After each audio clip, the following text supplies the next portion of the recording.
BIC episode 128. This episode is full of anticipation, full of excitement, to the point that Eric was basically barreling his way down here. He basically crashed on his way in. He just like went like freight Oh, train. He had to jeez. go. It was, oh, geez, more Oh, on that developing jeez. story on Friday. I promise, more on that developing story on Friday. But for now, we'll focus on other matters. So I'll talk about a little bit about a baseball game that I attended over the weekend. I did discuss it previously. I'll tell you a little bit about ice cold beer. That'll be exciting. We'll have our silly card of the week. That'll be fun. And then we'll talk a little bit about Mikko Rantanen as kind of an example of kind of the interesting form of hockey playoff hype. It's a little bit different. And we'll also talk a little bit about the product. So it'll be a mishmash of different topics. And if we come up with other ways of making fun of Eric, we probably will. That and more in this episode of the BIC Podcast.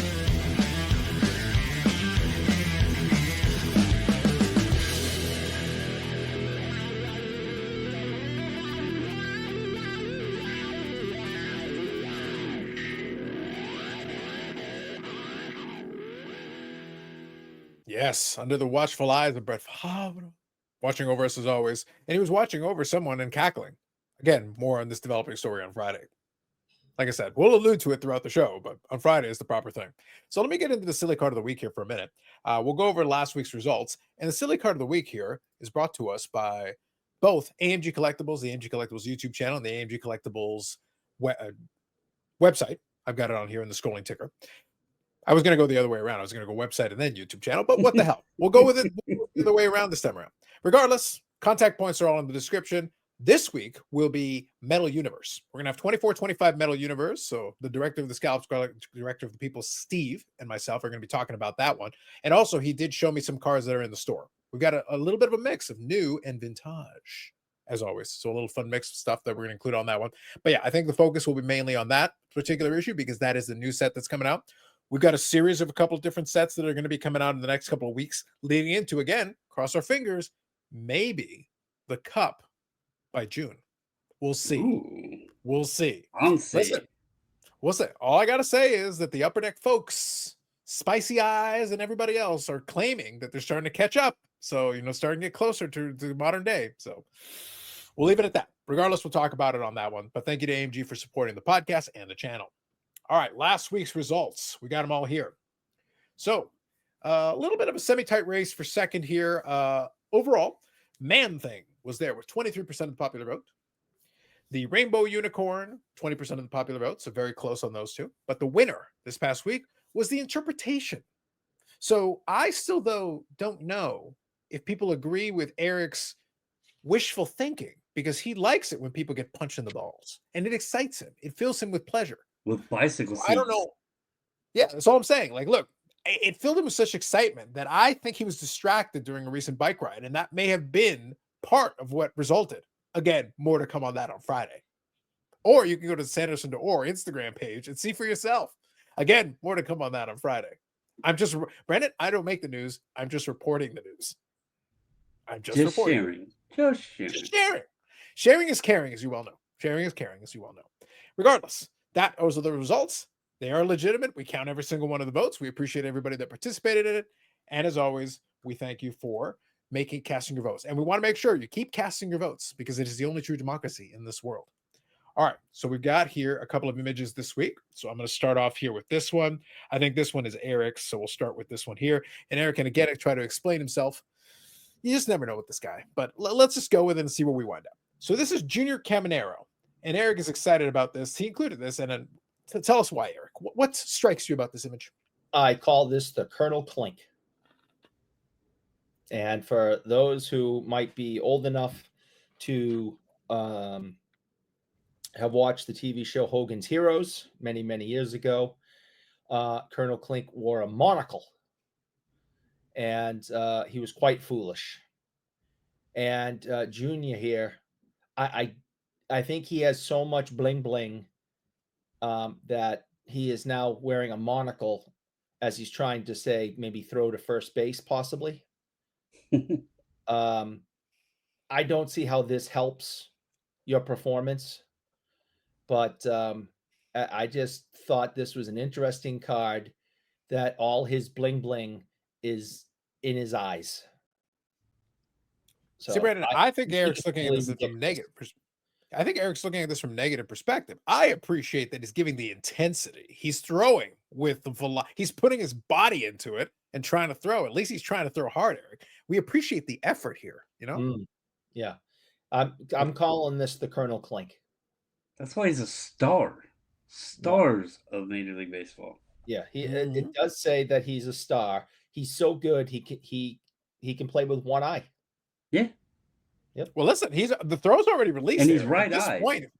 At this point, so what he's he's doing it with his seeing once left the eye. ball has been released, what he's seeing at this point is of no consequence. Doesn't matter anymore. I always think it's funny. Like here, the thing is the amount of chains, I will say, Brandon, might be a little excessive. Like I don't think he needs quite that many. I always laugh because I never have it on the inside. I wear a gold chain that I wear, but I always wear it on the inside of the shirt. And honestly, that would pretty much take care of this issue. You just wear it on the inside of the shirt. It pretty much would resolve that for you. But to each their own. I think he's wearing 4 gold chains, with 2 with medallions, and he's got a lot of bling bling. I don't know. All I'm hearing is Eric is like, man. That almost looks like a Jumpman on the little pendant. On this one here? Yeah, I think so. That probably is.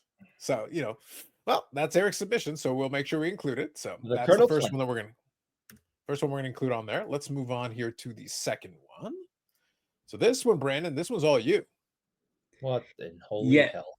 So I was going to use and I did write a note, but I decided this card was shared with me, and I laughed at this one. So we're supposed to pick the silly and the foolish and all that, and I figured if it made me laugh, it was good enough to make everybody else laugh. I also decided to go ahead and use this one because it's always been kind of funny in the Discord.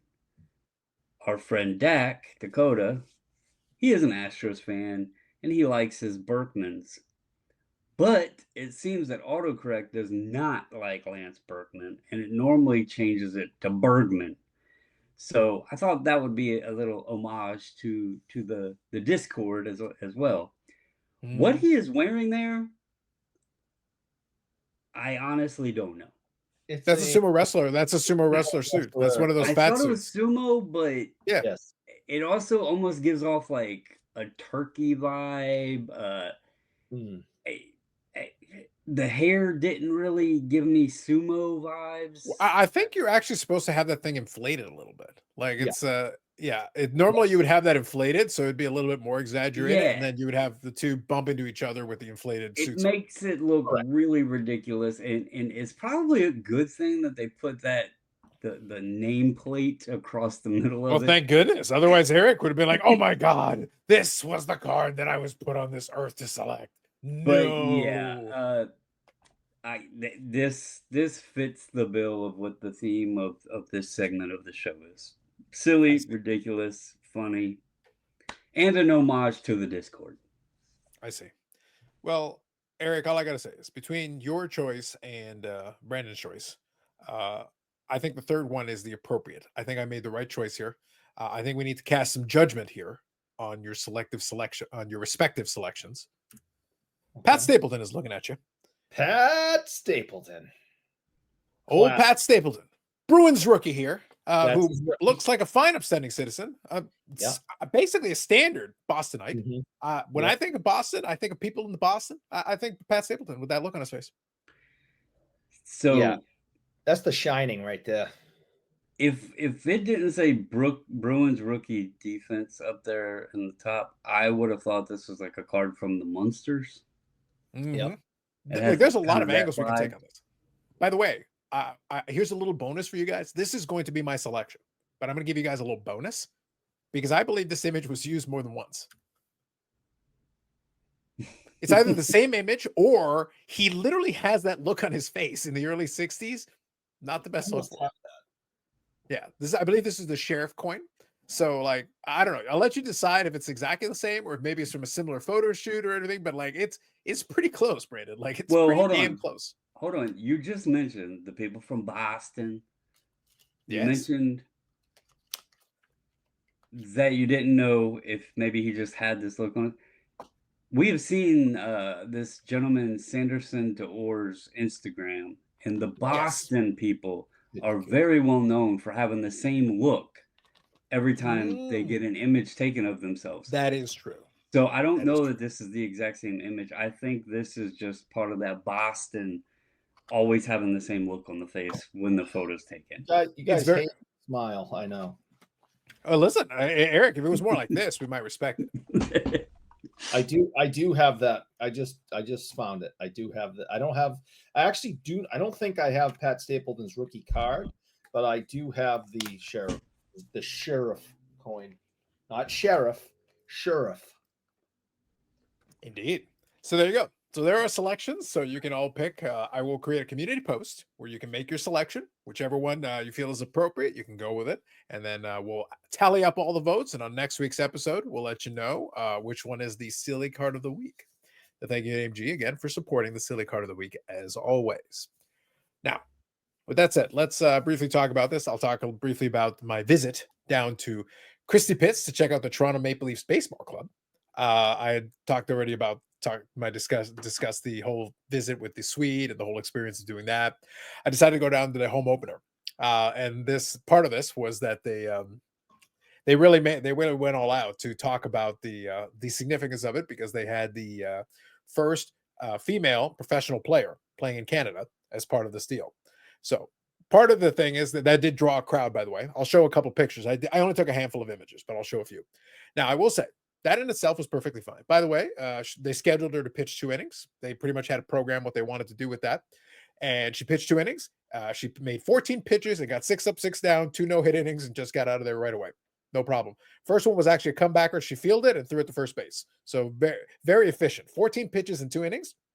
It went about as well as you could have asked it to go. What was she hitting on the radar? I think it was basically high 70s, low 80s. And by the way, actually, I had mentioned Eric on the live. I had talked about Jamie Moyer. I actually have a video. I'll share it with you guys later. Jamie Moyer didn't even crack 80 for the last couple of years of his entire career. He actually threw under 80, and he won 20 games. So he won 16 games at age 45, and he couldn't crack more than 78 miles an hour. So it can be done. And that team won the World Series, by the way. That was with the Philadelphia Phillies. He won 16 games for the Phillies as a 45-year-old and got a World Series ring for his trouble. So clearly, it's not about velocity. It's about location, where she did exactly what you were supposed to do. None of the balls that anybody got contact on, she threw to contact. And none of them were hit hard. Yep. If you can throw a pitch, even if it's hit, if it's soft, and they were all soft. Your defense. You got 8 people out there to play defense behind you. You ain't got to strike everybody out every time. Yeah. And then some of the guys that came in after, they threw very hard and got lit up like a Christmas tree. So it's like, it's not just velocity. It's about pitching.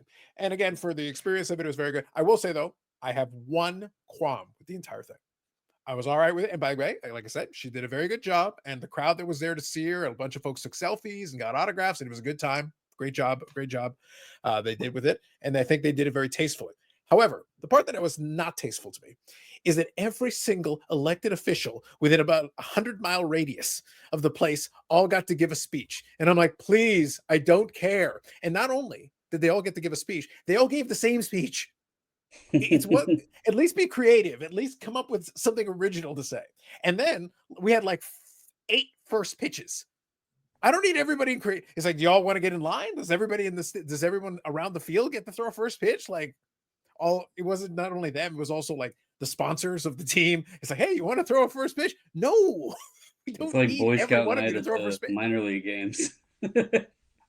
Eric, seriously, I got there maybe about 45 minutes before the game. I was just checking out, and I'll actually give a little story about that in a second.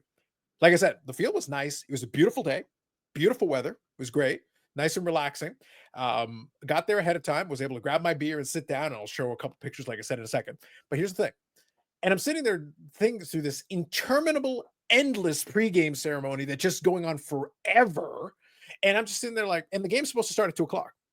And we would have tracked to do it had not everybody in creation needed a speech, and had not everybody in creation needed a first pitch. And we were already at 2:15, and they hadn't even played the national anthem yet. I'm like, oh my, and then we have to play the national anthem too? No. Do we ever start the game? We did eventually, thankfully, start the game. Otherwise, I'd still be there to this very day. It's the pregame festivities. They drove me nuts. Another reason why I dislike all politicians. They just saw an opportunity to make it about themselves or be a part of something, and they quickly showed up.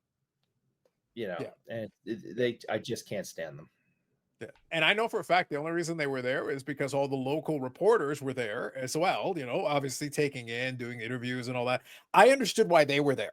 They have a job to do. I get what they're doing. And they were getting their clips and everything. And again, it went about as well as it could have. The pitcher did her job. So all good there.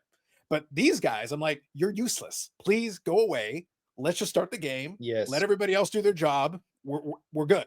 And again, she did her job. Good job for her. Good first outing. Yep. The team unfortunately didn't win the game, but it was a good game and I enjoyed it. But let me share a couple of images. Like I said, I didn't take a ton of pictures. I'm not that kind of guy, but I did want to take a couple. First couple, though, are kind of fun. I did share this one with the guys just because I thought it would be kind of funny. So first one, I'll explain as well. So good old ice cold beer. Eric didn't believe me. He didn't have the faith. He didn't believe in the ice cold beer. So here's the thing. The local brewery here is Left Field Brewery.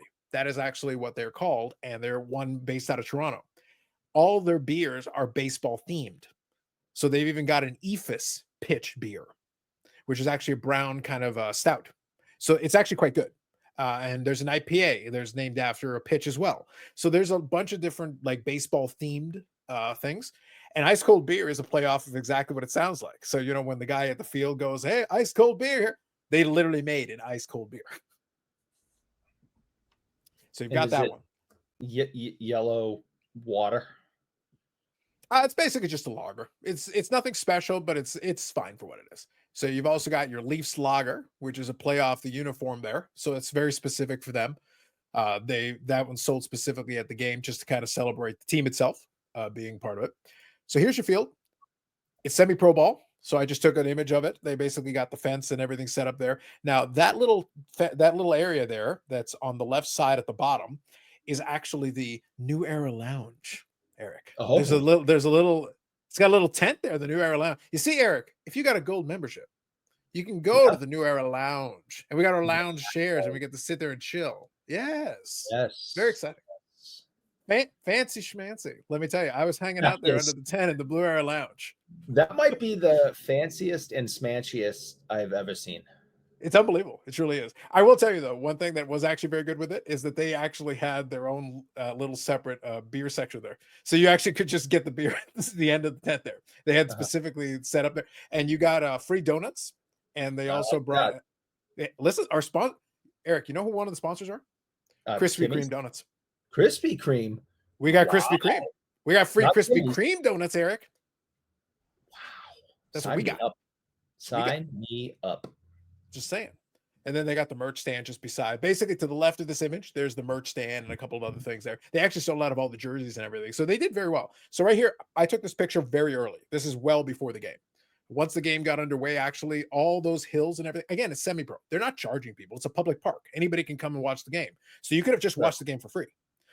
So you could sit up on the hill and hang out. And by the way, those hills all got filled up. A bunch of people came to go and check out the game. Great. And again, the weather was beautiful. So this is a little bit more indicative of once it got a little busier. So that's one of the side hills there. That's a good crowd. And for semi-pro and just whatever, public park, just hanging out, a bunch of people were just checking out the game. So I did take an image of that, kind of showing it up. And then here's the local reporters, literally right beside the field, taking in a bunch of cameras. All the local news stations got in their things for all the different affiliates. That was probably bigger attendance than the Pirates. Probably. Now, I will say one thing, though. This image, part of the reason I wanted to share this image was that there were a couple of the local reporters that were doing their little spots. They basically will show the camera, show the field, and then they'll say their piece. And you got to kind of watch that if you wanted to. And again, New Era Lounge. So we had all the access, Eric, as you can see from the New Era Lounge. Now, in the New Era Lounge, what do you sit in? Aluminum folding chairs? No, they've got these little, the little plastic kind of lounge chairs. They're kind of the ones that are very far. By the way, I don't like that they're too far back because you actually lean back too far. When you're in this position, it's a little too far back. Like for me, I would rather they be a little bit more upright, but that's just a me thing personally. but very comfortable, I will say. And if it's a super sunny, hot day, it's actually very nice to have the little tent above you. So actually, that'd be very good for the right conditions. I will say though, one of these reporters very clearly have never covered baseball or anything like that. They were literally doing their spots, and the fence, if you can see a little bit, it's kind of hard to see, but I'll show you. The fence ends right here. So there's a little Right. cutout for this section here. Here's the thing, where this guy with the hat here is sitting, that part is exposed. Well, there were some of the reporters that were standing doing their spots and talking with their back to the field during the play. And I'm Oh, like, boy. and I was literally saying to the people in the New Era Lounge, and I was saying, like, I can envision here, local reporter gets killed on line drive because your back is turned to the fucking game while it's, do it while there's a break in play, while the game is literally happening. A batter could totally hit a ball in that spot. There's nothing there to protect you. Right. Yeah, Don't turn no, your that's- back to it. That's not the smartest thing I've seen. Yeah, you're very close range. It's not like you're gonna have a lot of time to get out of the way if you're in that particular spot. You know, people that are sitting there watching can at least watch it. Again, you can tell that this is a very unusual occurrence for them that they happen to have a lot of the local news folks. But I was like, guys, you can't turn your back when there's literally action happening because you could totally get beaten with a ball, especially in that spot. But overall, good show for what it was. It was easy to get to. I took the GO train over in the subway for where they're right beside one of the subway stations. When I say right beside, I mean you literally get out of it and there's the park. And I was like, oh, Very all right, that nice. makes it easy. Okay, cool. Took a little stroll down, headed down, and once I got situated, the hot dog stand and everything was on the opposite side there. You could go get it, and it was good. They had hot dogs, they had chips, they had all kinds of stuff there in the concessions. You got beer in a couple of different locations. You got your area where you can drink it. They have Good. peanuts and Cracker Jack. Oh, you damn right. Yeah, You damn right they hope do. so. You damn right they do. All right. Well, Okay. good. Good Sunday at the field. Got to watch a good game. And they had the play-by-play guys going. By the way, they were keeping if you had checked on the website, they were keeping it up to date. I was like, some of y'all pro teams gotta get on this because they were literally, as strikes were happening, the website was getting updated almost in real time. Somebody was there on the laptop, literally punching everything in. I was like, all right, good job, guys. That's nice. That's So, the like, when it's semi-pro, that's the pro part. yeah, they did it. They did it. So I was like, look, credit to them. It was fun. I was actually chatting with one of the girlfriends of one of the players. I was basically hanging out there and we were just kind of watching the game and talking about some of the other fields and some of the other teams and parks. So overall, fun experience. They got a game next Sunday, so weather permitting, I'll go down there. Listen, I got the pass already, so I may as well if the opportunity. Although very disappointed, you guys got to bring more jerseys. You can't sell out the jerseys that fast, man. Not on a day when you're going to get all these people coming in. You got to bring your boxes, get some jersey, make some sales. Just Did saying. you get any pictures or video of the young lady pitching? I didn't. To me, it wasn't as big a deal. Like I said, I didn't make a big deal out of it. For me, I just wanted to see basically if she would do what I said, and she did. She did. She pitched until she's actually been pitched in Japan for years, which is to say, the Japanese baseball folks are fundamentally sound, which Yeah. I mean, it's exactly what you want. So I was like, good. And I was like, good for her. Like I said, she did a good job. I went and watched actually. They actually they actually do the games on YouTube. You can actually watch the games live on YouTube. And they'll give you, again, it's not super high-end broadcast quality, but you can watch the game and they've got the vantage points on there and they've got the play-by-play announcers who are doing it. But I went and checked in the first couple innings just to watch it from that vantage point to get that angle. And she was locating well. That's why I say, like, she was pitching properly, which is all you need to do. Locate, keep it away from the hot spots for the hitters. She basically has a decent curveball. So she was putting it over for a strike. Well, guess what happens? You put a curveball over for a strike, you locate a little bit, you get out of the inning 1-2-3, you get out of the inning 1-2-3, and there you go. You did your job. Everybody else didn't do their job though. The rest of the pitchers, like I said, got lit up a couple of times. Very sloppy. I think they had 3 errors on the day for the Toronto team. So I was like, fundamentals are not there, guys. Fundamentals are not there. Semi. Gotta work on it. Yeah, semi. Yeah. But it was fun for me. Like that, but I talked about this before. And this is the reason I brought this up is because I had the pictures, I had the story and everything. But the reason I brought it up is that I don't really watch a lot of Major League Baseball these days. It's not because of the reasons that other people do. It's just the presentation frustrates me. Although the pitch timer does make me feel better about it because it does move a little bit better. But I just hate commercial breaks. I hate unnecessary stoppages. Just go. I want to watch the baseball game. Here, I got a baseball game. with nice weather in a nice park. I was able to sit in the spot, grab a bite to eat, have a couple beers, enjoy myself, and watch the game. This was a good experience for what it was. So that's kind of what you want to shoot for. And that's it. You just had fun, and then the crowd was there. They brought in a bunch of kids were there from like the local little league teams, and they were hanging out watching the game. And I was like, good. That's exactly what it should be. Little local baseball flavor. People had a good time. It worked out. Very nice. Yeah, it looked like a good crowd, and that's important. I mean, whether you're a pro athlete, semi-pro, high school athlete, when you're playing and nobody's there to watch, that's a bad feeling. And those players must have been really pumped to look up and see, the handful of 100 of people, a couple of hundred people there. That's a good feeling. Yep.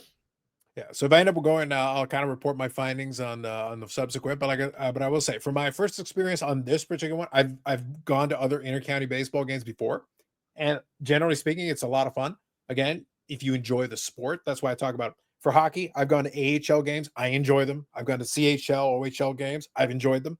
If you enjoy the sport, then you enjoy the sport. So for me, I'm still watching these players play, and a lot of them are playing very hard. A lot of them didn't understand the glare. It was very sunny. They should have been wearing shades. So, word to the wise, if it's super sunny and there's a lot of glare, like I said, 3 errors, you might want to cut the glare down a little bit, wear the shades. It's okay. You're not too cool to wear the shades. Just wear them. So there's a couple things. Ones that flip Yeah, up. listen, do what you got to do, man. Like all I'm saying is some of them are like, oh, no, I don't need the shades. Okay, but you're the one who made 2 errors. Yeah. So just saying, you might want to see the ball coming in. It might or help. or a monocle, because I heard that works too. See, strategery, Eric. Yep. Indeed. So that's it for that one. Just wanted to share that since I visited the ballpark this past weekend. Now, let's talk about some of the playoff the hockeys. Eric, this is your moment. We're going to talk about the playoff the hockeys. I do. It's been good. There's been some good. There's been some good stuff going on. Mikko Rantanen continuing his hot streak, multi-point games. He's firing on all cylinders. I wanted to touch on this one briefly for a couple of minutes because as we were talking before I hit record, obviously when you do a hot streak, playoffs is obviously big. So high leverage situations, he's playing extremely well. But it's one of those things where we've noticed there's a little bit of an uptick. So we're bringing it back into cards here. Has been a little bit of an uptick on it, but not like a crazy amount. And we were kind of discussing it a little bit beforehand, and we talk about it on the Discord as well. Hockey is the kind of phenomenon where you can get hype. So there is some. Like, let's not pretend there's nothing. There definitely is. But it's mitigated by the players themselves and where their situation is and kind of in relative terms. Mikko Rantanen is interesting because he's not a young player, but he's not an old player. He's still in his prime. He's still playing at a very high level, and he's still very skilled. There's a lot to like because Dallas extended him for a long term. So the likelihood is he'll be in Dallas for a while. And he's demonstrating the skill and ability they were hoping they were getting for it. Colorado's looking really bad for that deal, though, by the way. For trading him away. It's like McKinnon put out a very direct text regarding that. And I think the text had something to say like, I think it was very simple, and it just said, you don't trade your dogs. Meaning this, this is one of your star players. This guy's a pit bull, a junkyard dog. You don't want, this is what you build teams around. You don't trade guys like this. And I think that was a very clear message to upper management that you guys screwed this up. I think an interesting part so far in it, and they're playing tonight, is the fact Colorado's the team that had him, and then they sent him off to Carolina. Yep. Who's obviously ahead as of right now on Washington to potentially go 3-1. And then they send him to Dallas. And, hopefully things continue the way it's been. And the team that originally had him is the one out. So, people said when the trade happened that I don't think it was a situation of Carolina not wanting him. I think the story was they didn't think that he would sign long term there, and Carolina got to do that. Yeah, and so it wasn't that he didn't help them, but they might as well move him to get something in return if they knew they weren't going to get him locked up. But shouldn't you have figured that out before you made the trade? Don't you have the right to talk to him and say, we'd like to trade for you? Will you sign a contract with us after?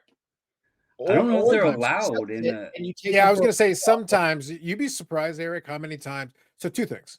You'd be surprised how many times a lot of these teams don't have that option really given to them because the other team wants to get a deal. If the other team wants to get a deal done, they want every advantage. They don't necessarily want to reveal all the cards that they have here in this case. Because, like I said, Colorado in the end didn't want to resign him the deal he wanted, given the extension that he was looking for, and they were apart on terms of their in terms of their demands versus what he was looking for. In the end, though, I think from what I recall, the difference wasn't like a crazy number relative to the amount he ended up signing for with Dallas for that extension.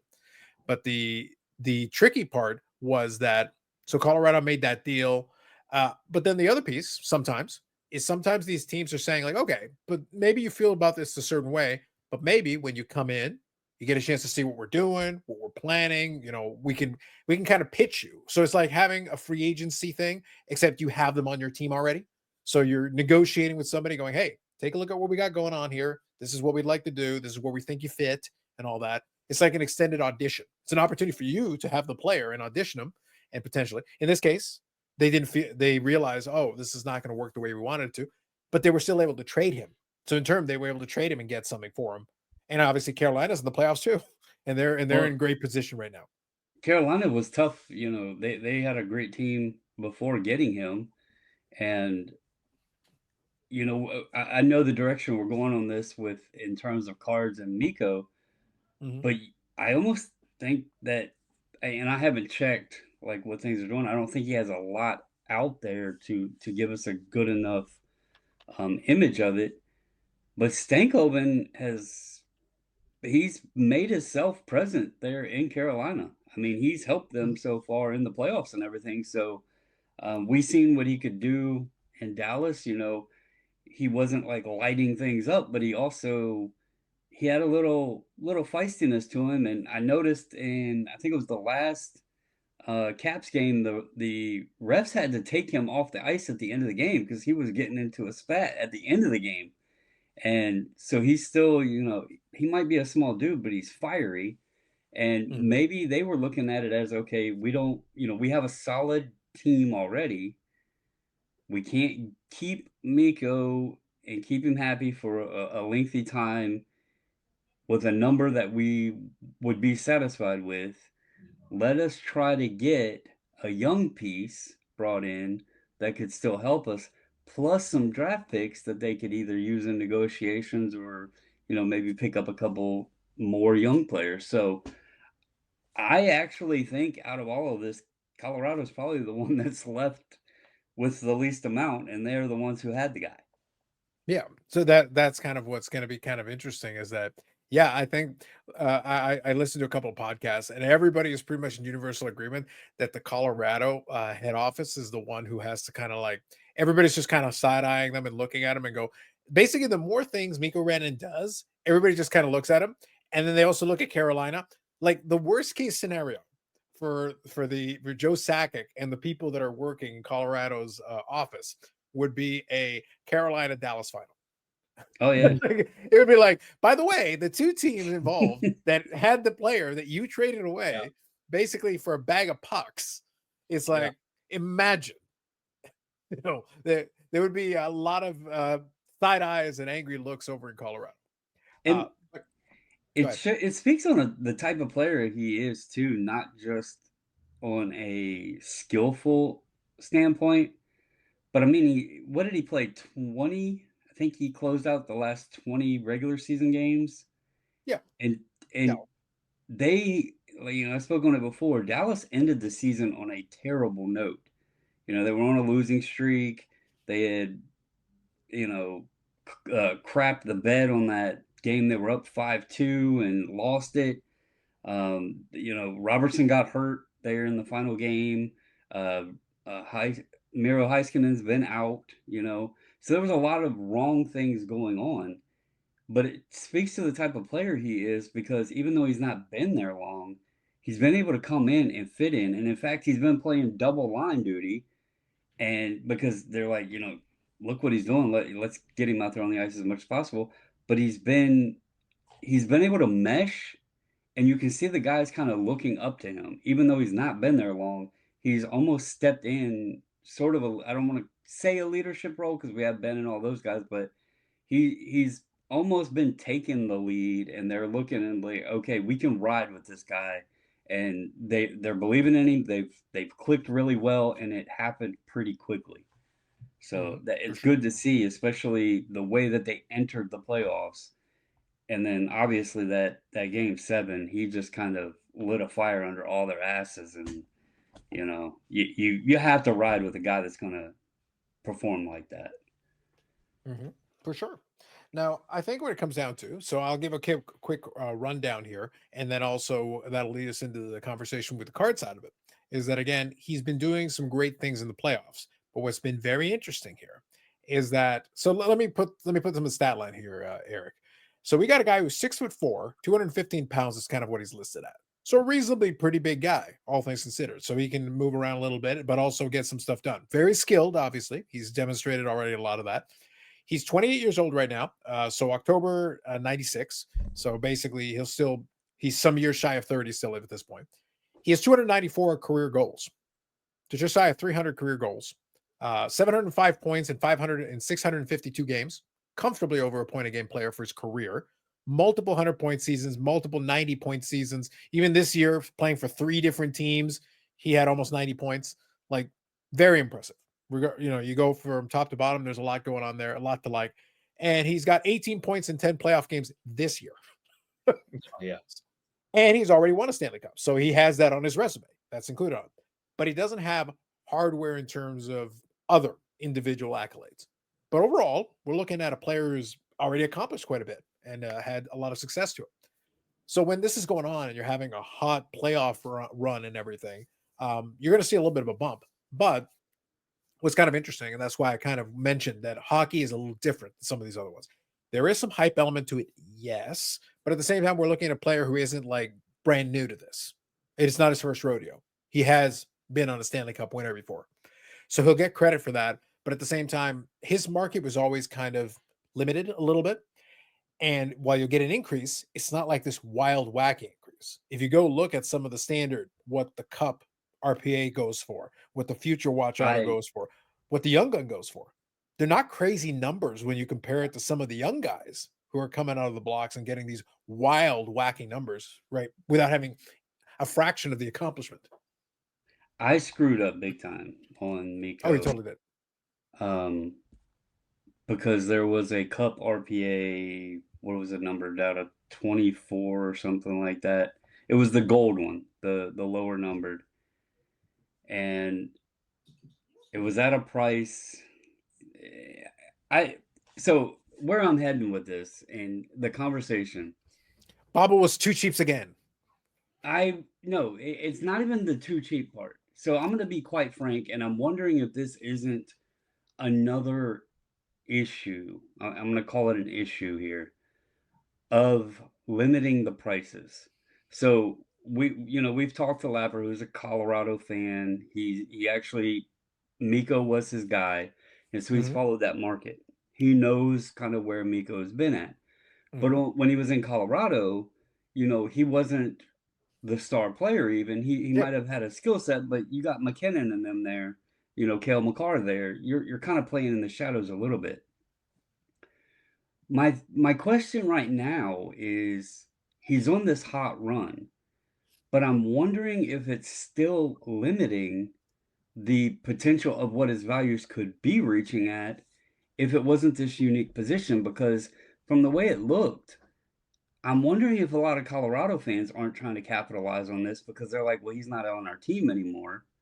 Well, let me get rid of his stuff, because it looked like there was a good bit available. The other side of it, and this is where I'm coming from on it and why I hesitated on that Cup RPA, I wanted something of his, but at the same time, I was hesitant because he's not in the Dallas uniform, right? And I've talked about how I kind of, I've been collecting the guys and the teams I like. So I was like, I was browsing around just looking at what he had, but I wasn't really nothing was like really just, I gotta have this because he is still in the Colorado uniform. And then you mentioned earlier, this is his third team this season. Yeah. So It is. yeah, he's having Yep. a good playoff run. Like, you can't knock that at all. But I think there's some elements to it that could also like if he was a Dallas player and he just blew up and had this hell of a run and his rookies and everything were in the Dallas unis and he had Dallas cards, I'm wondering if we wouldn't see a little bit more to it. I think with all the other stuff aside, because we have to remember there is another side to him that could actually be a bargain is the fact he's in McDavid rookie year. So to buy and try to pull that shit yourself, you're going to be spending a lot of coin because it's 2015, it's McDavid year. So singles is the by far the way to go. But I'm just wondering if there's not a lot of elements compounding where he was already a restricted player because of being on the team with McKinnon and Makar, and now all of his stuff is in Colorado, and it's kind of like I'm not gonna lie, I bought one of him, but I was hesitant just Mhm. because it was in the Colorado uni, and I know some people that would probably be like, "Oh, that's stupid," but you know, if you're team collecting and you throw a red uni in the mix, it kind of throws shit out of whack. It does. So the thing is, I think all those things are a factor. I think that the idea that, remember, Colorado traded him in part because I think even for Colorado, I think they assumed the other teammates he had contributed in some way to what he had accomplished, which is not unfair. Having Yeah, he great was playing in the teammates is not a shadows. yeah, having great teammates is not a bad thing. We always make the joke on the Friday Live that Gretzky put up these crazy numbers, but he was also playing with. You go look through the list. There are some great players that were on those Edmonton teams when he was there, and then Edmonton still had enough residual talent that they won a Stanley Cup post Gretzky, so they still managed. So it's one of those things. Not like the team suddenly collapsed the moment they traded him. No, that team was still very good for a couple more seasons. Yeah. So it's one of those things where if you're surrounded by talent, tons of talent, it can help. But it can also sometimes take, if a player's not considered the de facto number one, being a great player on that team, you can be diminished. They can think, oh, you must be only good because of your association with this person. Well, the thing is, he managed to play, obviously, and he came to Dallas and got himself situated, played in Carolina briefly there, and then showed up. And then once the playoffs kicked in, boom, he suddenly started scoring goals. But the thing is, it's not like he was playing bad at the tail end of the season. The team overall was struggling a little bit there, but he was still getting his points. He was still acclimating, but he was still getting his side of it. That's one piece. The other piece of it is also he's not a hot young prospect anymore. No matter Right. what he's doing right now, he's not a hot young. He's 28 years old, which by the way is not old. He's still potentially got some great seasons ahead of him, and obviously tons of talent, and he's already putting up great numbers, like being nearly 300 goals. That's great. Like that's obviously tremendous. But nobody's looking at him right away. He hasn't been in the Hart Trophy conversation. So you're looking at a great player who's putting up tremendous numbers, and he's not in the Hart Trophy conversation because you're not looking at him because he's got Nathan McKinnon on his team. It's And it's a Draisaitl thing with McDavid. He's still getting his acknowledgement, but a lot of us are looking at McDavid, but you're forgetting it's like Draisaitl. Go look at his stats. He's putting up some crazy numbers too over there. He had a hell of a goal the other night Yeah. But you know what the other thing is, Eric? on his own. When McDavid has gotten hurt a couple of different times, Draisaitl is still produced. Oh yeah. So it's not because McDavid obviously is, the two-headed monster of those guys are incredibly dangerous, and it makes the other team think, and it creates a matchup nightmare for them, something they have to consider and think about. But Draisaitl himself has plenty of talent to carry his end of the load when it comes to it, and I together they kind really of complement each other. the point that you were making there of he's not the hot young talent right now or the hot young prospect, Yeah. that really resonates and it should be speaking to a lot of folks if you are in it in cards in general, not just hockey, on the collector side of things. We touched on this I don't know, month, 2 months ago. I know somebody left a comment and said, I'm loving the patience talk. It was on that video. Mhm. And I've kind of talked about it a little bit on here in some of my videos. I really think that we all should learn from the trend that has occurred because these new products are coming out. I'm a Nationals fan. I would love to go and buy some James Wood cards, but his prices are absolutely stupid right now. And the trend seems to continue to recur. If you give a player 5 to 10 years and you can be patient, you want to collect this guy. Unless he turns out to be an absolute super mega star, 9 times out of 10, the cards are going to be much more reasonably priced. Because as you said, at that point, they've established their average, their baseline. They're either going to become an absolute superstar or they're going to become just a regular good player or, whatever. The regular good players don't get the respect Mhm. that the new prospect is because everybody's always like, well, this could be the next fill in the blank. And so people want to take, especially with the gambling aspect inside of the hobby today, everybody wants to open the new product. They want to hit the new prospect. They want to gamble and take that risk. And then some people will literally prospect and buy those guys and hope that they turn into the next super megastar. So, as a collector, if you have a team, player, whatever, you know, by all means do hobby how you wish, but it looks like more and more the move is to have that patience and put them on a 5 to 10 year plan because you're going to be able to save money. There's going to be plenty enough out there. And at that point, their values are going to be at a more solidified rate and probably much cheaper than when they first come out. I think it's fair. And I think kind of that point, though, part of the reason I brought it up that way is that my opinion is that if Mikko was doing the same thing, exact same thing he's doing this season, and he was 22, 23 years old, and he Oh, was he's maybe a couple of glitch. seasons in, yeah, and no Stanley Cups, didn't have 300 goals and all, but was Yeah. doing this playoff, Eric, his cards would suddenly go like this. Like it would, why the swing would be wild, which is very strange because if you think about it in some way, we're penalizing him for more accomplishment because he's further along in his career, and he's already done the thing. Like, why are we punishing you for already having success, for already having accomplishments that you can list off and at least show that you've been able to do it for not 1 or 2 seasons, you've been able to do it for multiple seasons. A guy, since we're on the hockey topic, a guy that has blown my mind of how reasonably priced he is for the talent that he has. I believe he's got at least one cup, maybe multiple. He's always up in the leaderboard as long as he doesn't get injured. Y'all probably know who the hell I'm talking about just by giving those points. But Nikita Kucherov. He Sure. he is very reasonably priced, but it always has like way up in the points leaderboard and everything. I believe he's won at least one cup with Tampa. They were in, right there battling for it for a few years. Yeah, I knew he had at least one, but his stuff in Also, comparison 3 to, Art Ross trophies. Yeah, don't forget that. I was gonna let you but finish. Yeah. when you look at the prices of his stuff, it's relatively cheap. I mean, compared to a lot of guys, he's affordable. Yeah. Well, he was the so kind of to add to Brandon's point. So 2 Stanley Cups and multiple Art Ross trophies. So 3 Art Ross trophies, a Hart trophy. So in contrast, Mikko has done some great things as well. So we've got somebody who's got twice as many Stanley Cups, 3 Art Ross trophies, which is scoring leader in the whole league in scoring. He's done that 3 different times, including the last 2 seasons. Literally the last 2 years he's done that. And then a Hart trophy in 2018, 2019, which is the MVP of the league.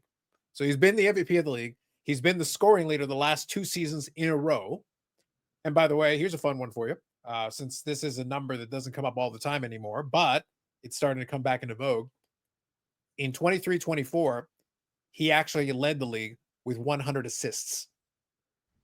That's a big number. The century mark in assists is a big deal because up until the last couple of years, it's not been a thing that's been available. McDavid did it a couple of years back, and that was a big deal because it hadn't happened in a long time. But it's 100 assists, 100 points is great. 100 Mhm. assists alone, with Yeah. another 44 goals tacked on, 144-point season. That's wild. That's very strong. What do you guys think about the possibility that both of these players that we're talking about, who aren't getting the hobby respect, the thing that they have in common is they are not North American. We know, Ovechkin is on a whole nother planet. Okay. Yeah. But Canadians drive the hockey market. Okay. Canadian collectors drive the hockey market. Obviously, they are more interested in the Crosbys and the McDavids and other very talented Canadian players all over North America. I think that there is some built-in prejudice of, this guy's Russian, this guy's Swedish, this guy's Finnish, this guy's, wherever. And the majority of the Canadian collectors are more interested in the guy from Saskatchewan. Ooh, And look at this that, guy with bringing the Saskatchewan. Saskatoon. Mm. I've always kind of thought that, and I don't. There's nothing wrong with that. Having pride in your country, pride in your players. The guy down the street. That's your role model. Growing up, not the Russian kid. An ocean away. So I think that does play into it. I don't think it's a negative thing. Obviously, there's a lot of political stuff going on with Russia right now. So I don't think specifically it's political and anti-Russian. I think it's Canadian pride, Canadian familiarity, and Canada drives the market. So you're always going to have Crosby and McDavid and those guys overshadowing the best Europeans and Russians. So, except for Ovechkin, he's on another planet. He doesn't count. So I've always thought that. So I'll throw one. So I'll throw one at you. I don't. So let's put it this way. I like to make fun of Eric, and Lord knows I do. But I think he's making a reasonably valid point. However, I will throw an example at you that I think will make things interesting. You talk about Ovechkin being kind of his own category. Part of the reason I think that Ovechkin is his own category is because what he does so incredibly well is the sexy stat. We love us the goals. When I talked about Kucherov a second ago, I told you about some amazing things he's done. Yeah. I talked about being an Art Ross Trophy winner, which is tremendous. I talked about a 100 assist season, a 100 assist season, which is amazing. That's tremendous. That's all great. And obviously winning Stanley Cups. He is not known predominantly as a goal scorer, but obviously is very skilled as a goal scorer. 144 points, even with 100 assists, means you also scored 44 goals. So you're not a stranger to scoring the odd goal here and there. What's kind of interesting, though, that kind of plays into that one, is that he was playing his entire career for Tampa. So being, a foreign-born player is one thing, but he's also foreign. Basically, we need Ham. Basically, Ham, Florida man, is pretty much the keeping that propped up. It's not as sexy to the average. We don't have as many Tampa Bay Lightning fans as a lot of these other categories. Obviously, winning Stanley Cups helps. It builds up your fan base. It grows the marketplace. But I'll give you a good example of somebody who managed to kind of buck this trend a little bit, because if you go look at the high end of it, there are some very passionate collectors, even Canadian ones. Pavel Bure. Pavel Bure has some very passionate collectors here and in Europe. And he's a Russian player. But what was his specialty? Scoring the goals. Scoring the goals. Tons of goals. Stacks of goals. An elite goal scorer. Well, what were we talking about when we were talking about Ovechkin? Elite goal scorer? Russian elite goal scorer? One of those guys? People love them the goals. Like chicks dig the long ball. The people in the NHL, they like them the goals. So you can be an amazing overall well-rounded player. We like it. I mean, look, we want it on our team. We love to have it. But we also love the goal. We love the goal scorer. So if you are an elite goal scorer to that level, we can overlook some of these things and you'll still probably have a good collector base, because some people just love them the goals. I'll even go as far as, I've said this. Look at Yari Curry. Take Gretzky out of the picture. they like, good old Canadian, straight from Edmonton, Alberta, Mark Messier, more than Yari Curry. Mhm. Because he's Finnish. It's like Curry is absolutely freaking incredible. And Messier stuff is 2, 3, maybe even 4 times as much as Curry's. And it's, and again, I don't think there's any malice to this at all. Okay, I don't think there's hate or dislike in Canada for these foreign players.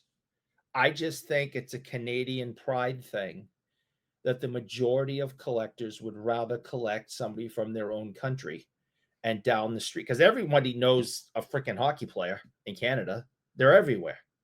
It's the unofficial national sport, because if you know your Canadian history, the national sport of Canada is actually lacrosse. Brandon, So, we're getting Canadian Heritage Minutes from Boucher. Hold on. So it's the unofficial official sport of Canada. They're going to take more pride in Canadians playing the sport and being successful. And I don't have any problem with that. I don't think there's any malice at all. It makes all the sense in the world. But guys like Matt Sundin and Yari Curry, yeah, they have their followers. Matt Sundin is beloved in Toronto, nowhere else in Canada. Yari Curry's beloved in Edmonton, nowhere else in Canada. So, but Messier, he's beloved throughout Canada, except for Vancouver. Oh, I'm no, gonna- I fucking hate him. I'm gonna throw Good, Brandon. That's a whole different thing, though. That doesn't count. But you're I'm gonna right. throw a twist into your theory, and I'm gonna swing it Go for back it. to Go for it. Carlos's. We're having a discussion. Go for it. Go for it. I'm gonna swing it back to Carlos's end when he was talking about the next top. I don't want to interrupt you. Hold on. Before you make your point against my point, are you on any steroids currently? No, I'm good. No, I'm not. This isn't an arguing point. This is to bring something up, and this also is not on steroids. Disclaimer: this is not a pump, but I do want to use it because I think you guys will get where I'm going here. We're ready. So you mentioned the Canadian, right? Yes. Carlos mentioned the young hot prospect type thing, right? I think that's a big thing. Yeah. Mm-hmm. Okay. Look at what happened when Robertson had the back-to-back hat tricks, and when he had, the seasons where he was up at 100 points or whatever it was. His cards kept increasing. Like, people were going apeshit crazy over him. He's Filipino. He's not Canadian. And his stuff was rising. People were taking notice to him. Why? Because he was young. He wasn't in the league very long. He was the young guy. And you look now, and we're talking about Mikko, he had not only back-to-back hat tricks in single periods, back-to-back games with 4-point periods. And he's been in the league, this is 10th season. So he's not the young guy. He's on a new team, which is causing some happiness there for Dallas, especially. The league's taking notice because, he's leading in the playoffs in points and everything, and he's doing some amazing stuff. But it's not enough to just boost him and keep it surging. He's probably getting some love from the Dallas fans that might be running out to buy some of his stuff. I still think that the Colorado Uni's hindering some of it. But if he was in his second or third year doing this, like Carlos mentioned earlier, I think his shit would skyrocket. I really do. You get a big boost. Yeah. But right now, there's a lot of love for the young guy because everyone wants to project. It's not enough to say, hey, you're just adding. Like, again, best case scenario for Brandon and myself. Dallas continues their run. They get the Stanley Cup final. They win. Look, nothing would make me happier than for Mikko to hoist the Conn Smythe. That'd be an amazing thing for him. Oh yeah. And I think that would, and by the way, I think that would raise the floor. I think what it would do is it would raise the floor on a lot of his cards. And we're going to get back to cards in a second, I promise. But we just want to make the general point of the thesis. So it would, because that'd be a big deal. That'd be massive for him. And especially coming off, being in Colorado and everything. And all of a sudden, not only does traded twice in the same season. Yeah, traded twice in the same season. What a great story, Eric. What a great narrative for them to sell. Not only was this guy, Colorado didn't think he was worth the money. They traded him to Carolina. Carolina couldn't get him signed, so they trade him again in the middle of the season. Then he finds a home, resettles in, signs a long-term deal, and leads the team to victory. Wins the Conn Smythe, has himself, and Jason McKinnon and Nathan McKinnon out there is punching the air, going like, "What are we doing?" And Joe Sakic goes, hides in a corner. He goes, "Nobody talk to me. No hablo inglés." And he goes and slinks off over in the corner. It would be a great story to sell. You would be able to sell that story big time. And I think it would raise his floor a little bit. Going back to the kind of the team thing, though. So I think Eric's point, I think, is fair. I think there is an element to that. I think if you associate the player, though, with your team and they become like a real fan favorite, not just an SP Signature Legend, although obviously SP Signature Legend, high praise. But if you become like a real team legend and the people kind of circle around you, you can build up that fan base. I think Brandon is also correct that the team thing is a thing when a player is long associated with a certain franchise. It's hard to make the disconnect. You can't. He's still young enough that he puts up some big years. I think it could work. I think it's going to help when he gets his first cards in a Dallas jersey. Mm-hmm. For the Dallas fans, it'll help a lot. So here's what I want to do. I want to get any last thoughts on this, any other quick points you want to throw in. I want to show a card and also talk about kind of the collecting piece. And we can also talk about the value with the collecting piece, but I want to touch on that. Eric or Brandon, is there anything else you want to add I just wanted to kind of go ahead. Retort to what Brandon was his example. I listened to your example and I see it as the difference between prospecting and collecting. So Robinson's cards aren't like they were a couple of years ago. The price no down because now he's no longer a prospect. So now it's up to people to whether or not they want to collect them. So my point is in the same position. So yeah, and my point was he wasn't like people knew about him, but when he started doing that, it sent his stuff like into a spike. So, I mean, really, and he didn't continue that on. He didn't stay at that pace.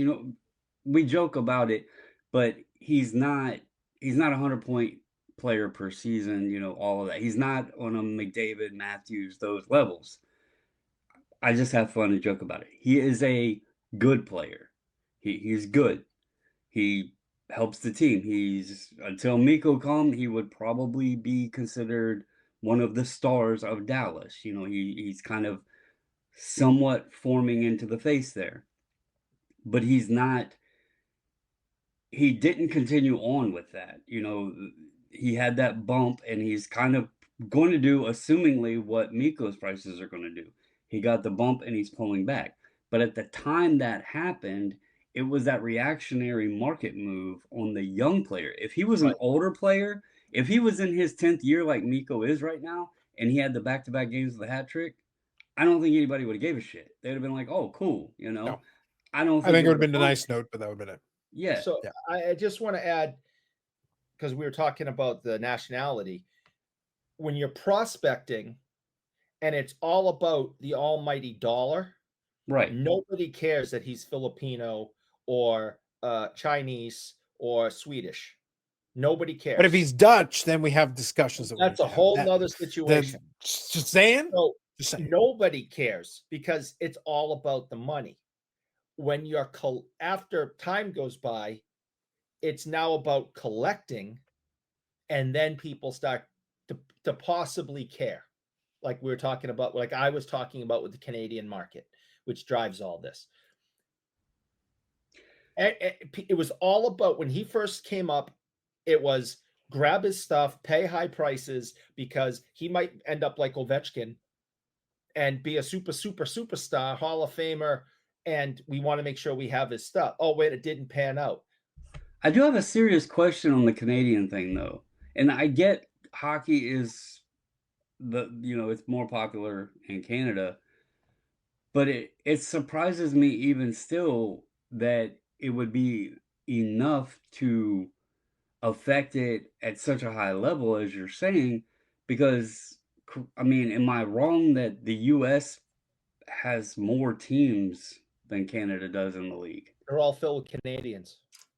But when you watch these games, those arenas are usually pretty packed. No, you're right. And But all right, so I'll answer your question with this: the Canadian National, the Expo, 90-something% of the cards and memorabilia that's on the tables is hockey related.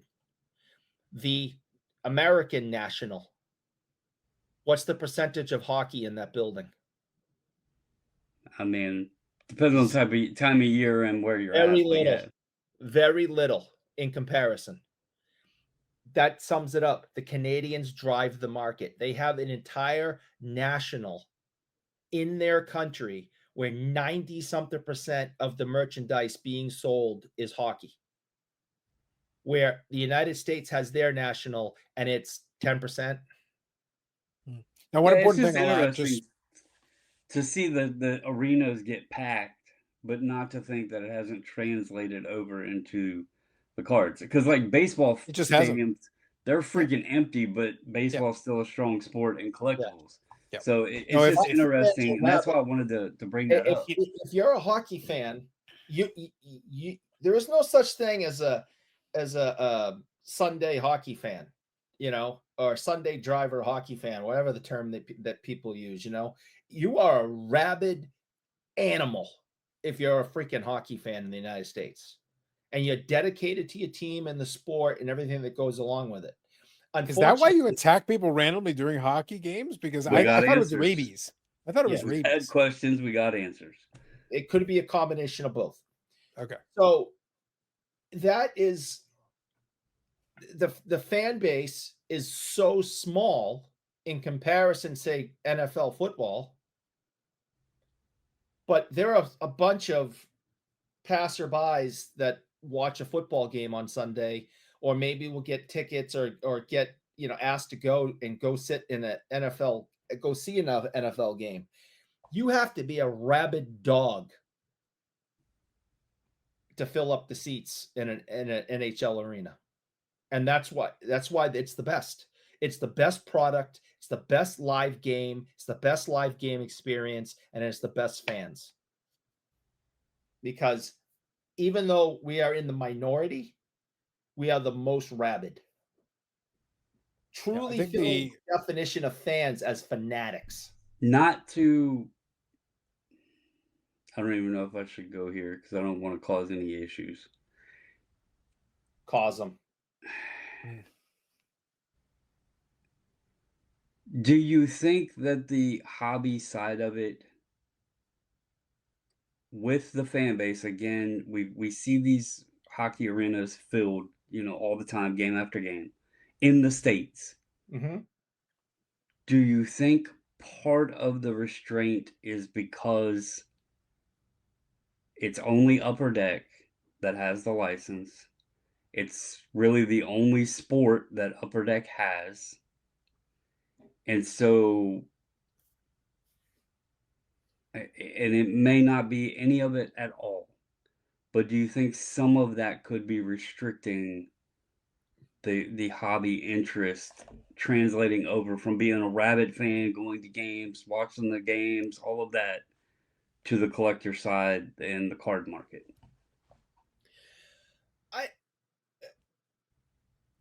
No, because they have so many products. If they only had one or two products that came out, like base and the cup, and you really, as a collector, only had this little teeny you know, what's the word I want to look for? You know, this small amount of product, okay? Variety. A small window. That might affect it, but they have like 20 freaking products that come out every couple of months. Yeah, it's not even every couple of months. It's literally once a month or more. Yeah, it's they just flood the market with this stuff. There's plenty out there to collect if you want to collect it. Well, so hold on. There's a bit of a double-edged sword to the point you're making. So let me touch on Brandon's point and kind of touch on what Eric is saying as well. So, an important factor here. Brandon was talking about hockey arenas and them being filled and all that. And yes, but the thing is, when you're looking at that, you're seeing a large percentage of the fan base represented in that building. It's not translating, not because the people that are there have no interest in hockey cards. The issue is that, well, collectors are a percentage of the fan base. A lot of people, we talked about this during the pandemic, because during the pandemic, I was getting pitched left, right, and center that because there's a billion people that watch the NBA, therefore there must be a billion people that will want Luka Doncic cards. And I go, no, there isn't. Because even if there are a ton of Luka fans, which there were a ton of Luka fans, even internationally and such, like, I'm not saying they're not fans, there are tons of fans, but a lot of them are content watching his games. A lot of them were content with a Dallas Mavericks hat or a shirt. They don't necessarily need the cardboard. They don't actually care about the cardboard. The person is in that hockey arena, maybe very passionate about their team. That doesn't necessarily mean they need to buy cards. If they did, if even a fraction of that fan base actually were collecting the cards, then what Eric's saying is not true, because then the supply would dry up immediately and the prices would actually go up even more faster, because the US market could easily absorb, even if the US market was still a fraction of what the overall US population was, which it is. But if even a fraction of that was activated compared to where it is in reality, that all that hockey cards would get absorbed immediately. The supply would just run out. I guess another thing to look at, and we can look at this back to the 80s and 90s and stuff, probably even further, but obviously remembering things. I guess you could associate it as well with, like, and I'm going to throw this out there, boxing. How many people would, millions of people would pay for the pay-per-view fight. They would watch the fight. The arena would be packed, but that didn't resonate over to the cards and collecting. And it wasn't like the cards were, valuable because millions of people wanted to watch a pay-per-view fight. It had a lot to do with the gambling side and the bet and all of that. And it didn't happen every day and all of that. So Yeah. I guess I can see the point there. I just, I think I'm surprised that it hasn't grown more. I know it has a little bit because of the way people are looking for any angle to find cards that they can flip and make money on. You had the prospect of Bedard come in and everything else. But I am surprised that it hasn't grown more than it feels like. Especially like Eric said, the people at the arena, or maybe you said it, the people are at the arena represent a large percentage of the fans. It's funny because I wear the hat, I wear this hat all the time. I need to get a new one. But it's funny the amount of people that just by it saying stars, they know what it is. And they're like, "Oh, I like the hat," or, "Hey, the Stars are doing good," or, whatever. And they're actually like acknowledging the sport of hockey and that they're a fan and that, whatever. So it's just interesting to me because it feels like there are fans out there. It just hasn't resonated necessarily fully into the hobby market. And that's why I asked the question about, and this isn't to throw shade at Upper Deck. I want to make that clear. But Super shade. Being that they are, I guess you would consider the smallest of the three main manufacturers right now, and nobody else is putting out the hockey stuff. We're not getting even unlicensed stuff, We might get some stickers every now and then from Topps or Panini, but we're not even getting unlicensed product. I was just wondering if maybe that could have been some of it, because even in maybe a marketing side of things, because Fanatics is throwing tons of money at marketing, and basketball and football. Obviously, football is big, and people are moved on that for gambling.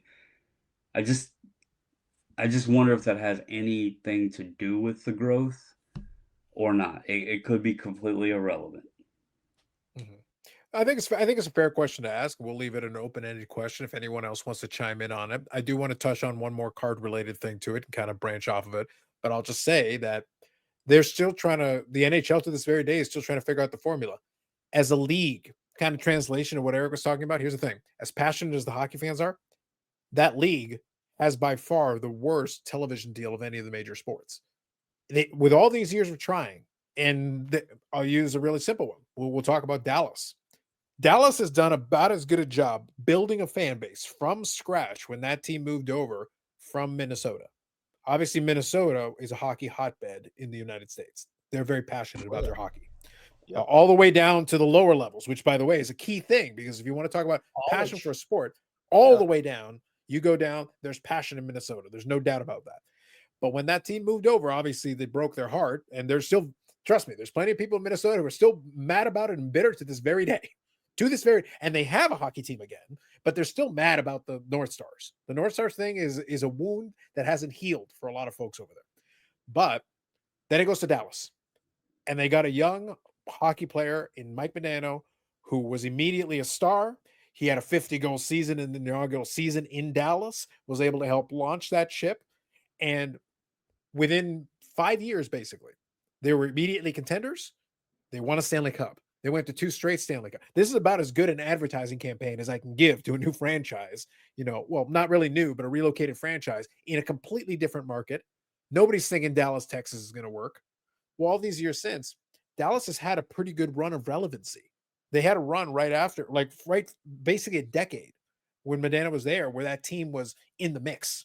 Even when they weren't winning Stanley Cups, they were hanging around the Western Conference Final. So still very good, still in contention. They had a quiet period Like then. Vegas currently. Yeah. And then they rebuilt. And then they were able to. And now, here's the thing. Go back and look at the record the last 7 or 8 years. They've been to the Western Conference Final. In the bubble year, they made a Stanley Cup final that nobody expected, but they still got there.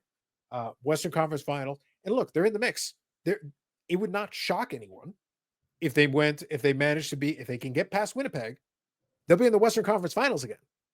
This has been a very good, strong run of Dallas hockey. It's been very good after a little quiet time and then a run of very strong Dallas. So that Dallas fan base can't say they've been denied very long. They've had a pretty good run at it. Well, it has translated because in Dallas, there are hockey rinks that were built during that run up as that team got good. And some of those young guys are starting to play hockey and they're developing the sport from the grassroots level. But even then, Texas is a big state. What's the sport that most people care about in Texas? Football. Football. So, you just mentioned something that I didn't think about. And I probably should have connected the dots. That makes even more sense to the growth. I would expect that there is a hell of a lot more youth hockey programs in Canada than there are in the States. And I do feel like that somewhat has a connection. Like, look, we're not young, teenagers or even 20-year-olds sitting here. Well, speak for yourself. Compared to Crashy McCrasherson down there, I am the youths. But my point is, we got into this when we were kids, right? Yes. Uh-huh. I expect some of that it helps the translation. You does. play hockey as a kid in Canada, you're interested in the sport, you learn the sport, you collect the cards. So that part I did not associate with, and I should have. So to Eric's Canadian point earlier, I could see that also being a big factor. I know there's youth hockey stuff around here, but it's probably nowhere near like it is up there. Yeah. It's just got a stronger baseline. Like the bottom line is it's got a stronger baseline to start with. It's way easier to sell the game in place that already the game is good. That's why I use Texas as an example. That team has been, in simple comparison, which team do you think since, let's say, 1995, I'll use that as an arbitrary number, which team do you think has been more successful? The Dallas Cowboys or the Dallas Stars? Oh. Eric, please. Dallas Stars for 1,000. Thank you. So, but by comparison, it's not even a comparison. And I use 95 for a reason, because that was the last time I believe that Dallas, the Cowboys won the Super Bowl. Since then, Dallas has been to multiple Stanley Cup finals, multiple Western Conference finals. They have won a championship, and they're still in the mix. But guess what? I go to Dallas Sports Radio. Guess what we're going to be talking about the majority of the day? Jerry Jones. Yeah, we'll be talking about Jerry Jones. We'll be talking about the Dallas Cowboys. It doesn't matter that they're not doing anything right now. They will get more airplay right now, Brandon, during the Stanley Cup playoffs, while Dallas is doing. We're not going to hear Mikko Rantanen's name other than maybe about 5 minutes in the entire broadcast for the entire day. But I'll hear about Jerry Jones's name 457 times. I'll probably hear And- about Dak Prescott's name 457 times. For full disclosure, y'all have to also give me a break because I am new, still relatively into following and collecting hockey, but also Carlos mentions the sports radio thing. I do live in the area where a gentleman by the name of Alex Ovechkin plays, and so they do talk and do show and do discuss and do support more of the hockeys I get it. because he's been here for a hell of a long time and has done some incredible But things. that's why I'm using. But that's why I wanted to use this example, though. And Eric, I think you understand where I'm going with this. The reason I wanted to use this example, though, is I'm talking about a Dallas team and a Dallas team in Texas, and I'm talking about a team that has on the biggest brand name in North American sports. But I'm also talking about a team that just doesn't have any success to speak of, basically in 30 years. I'm talking about another team that has plenty of success in 30 years, and they still can't get airplay in their own freaking city. And they're fighting the Mavericks too. Yeah. And so like no one is, the Dallas Stars fans are passionate, but they're drowned out by everything else because they're not even, most of the time they're number 3. And that's even when they're playing well. So it's like on the pantheon of, Dallas sports, they're struggling on the bottom end of the top 3, even while the playoffs are on, even while they're playing well, even while they're a contender. If they can't manage that, and they've built grassroots, so they've actually been able to build roots in the community and all that stuff. What about these other cities then? how are they? Where are they supposed to? Where is that market supposed to come from?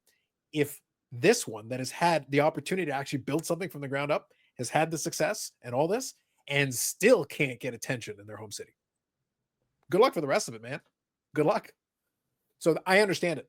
It's a lot, but to Eric's point, it's a hell of a lot easier to get attention in Saskatchewan. You got something going on in Saskatchewan. Guess what? You got everybody's attention because that's the Saskatchewan Roughriders, Eric's favorite team in the CFL. Oh yeah, has got lots of attention. Because they're the only game in town. They're it. We'll talk Rough Riders all the time, but that's it. It's just the nature of the market. But I can't. But you guys only have one other. No, you have 2 professional sports teams outside of the hockey teams, right? The Raptors and the Blue Jays. Outside of the hockey team, yeah.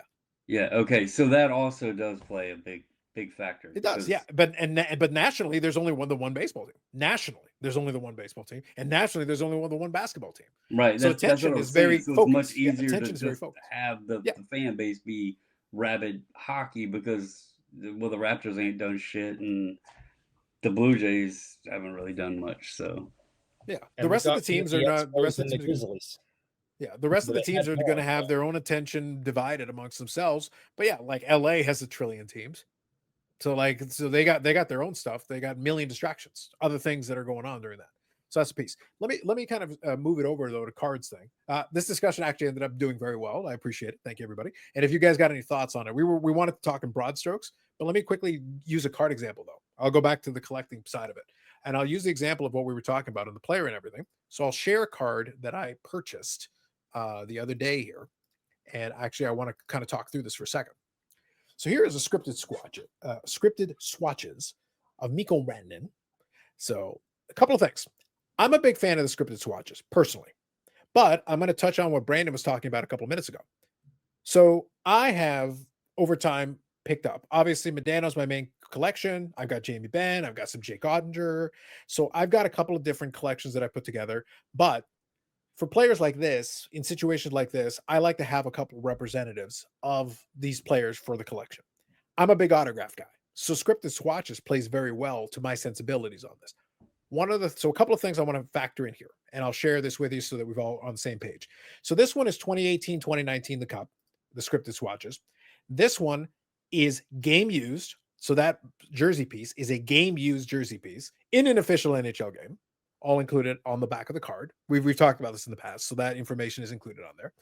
And the autograph is on the card, on the piece of jersey on there. So that's a nice thing for me personally. I like that. Number to 35, very nice. Here's the thing. Something like this, game used piece, autograph piece. If you're a Dallas fan, you may like the card, but obviously him not being in Dallas jersey will hurt it.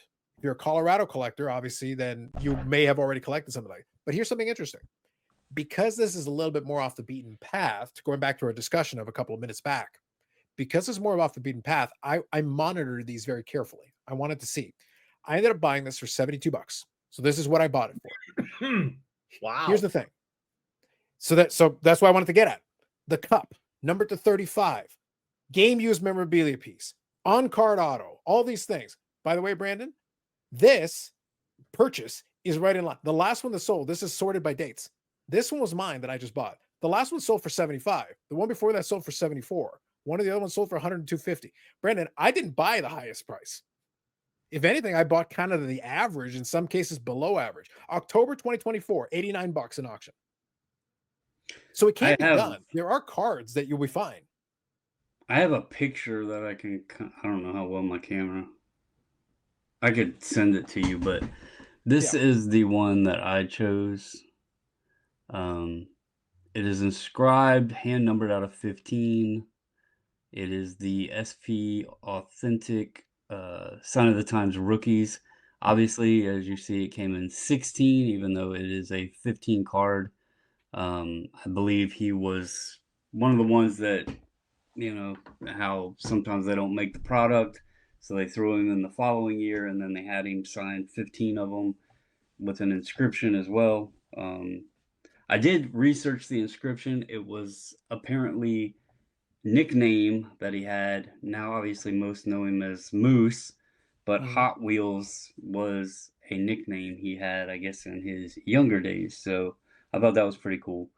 But again, I was looking at a lot of stuff, and it's hard.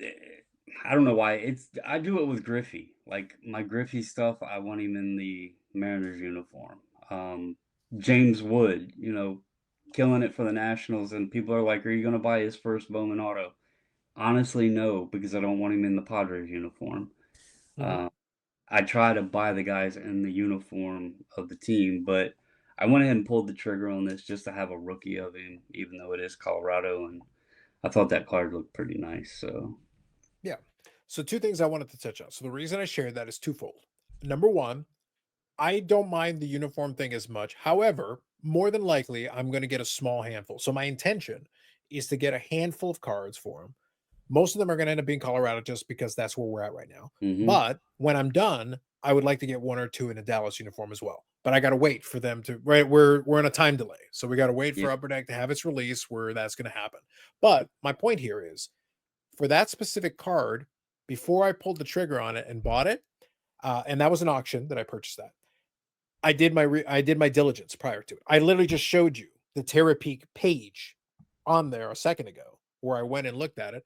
And you saw from that, Eric, I went and looked. I went all the way back. October 2024, $89.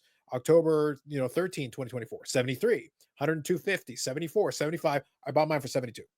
There was no premium. There was a zero premium. And I bought that 2 days ago.